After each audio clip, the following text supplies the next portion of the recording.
Pas de répit pour les fêtes de Noël. Les grévistes mobilisés contre la réforme des retraites en France veulent maintenir la flamme pendant les fêtes. Après un week-end de départ en vacances très compliqué pour les voyageurs, seuls 40% des trains à grande vitesse et trains express régionaux ont circulé ce lundi et 20% des trains de la banlieue parisienne, une situation qui ne devrait pas s'améliorer à la veille de Noël. Oui, très compliqué. D'habitude, je vais aux galeries plusieurs fois, je me balade dans Paris pour faire les achats et là, j'ai renoncé. Donc aujourd'hui, spécialement, on s'est dit que c'était l'approche de Noël et qu'il fallait quand même qu'au moins on fasse une fois une balade dans Paris. Mais sinon, j'ai fait pas mal d'achats sur Internet et dans des petites boutiques près de mon travail. Cette année, oui, j'essaie de venir un petit peu quand il y a un peu moins de monde.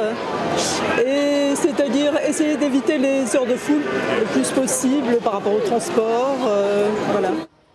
En dépit de l'appel du président français Emmanuel Macron, sorti de son silence samedi pour rappeler aux grévistes qu'il est bon de savoir faire trêve, la suspension du mouvement n'est donc toujours pas au programme. On est dans un quartier de bureau, donc les gens ils finissent entre 5h et 18h. Et d'habitude, pendant les fêtes, ils viennent, ils descendent, ils achètent leurs produits, ils rentrent tranquillement chez eux. Là, ils avaient peur de louper leur train, donc à 17h, ils couraient, donc ils rentraient chez eux et on peut les comprendre.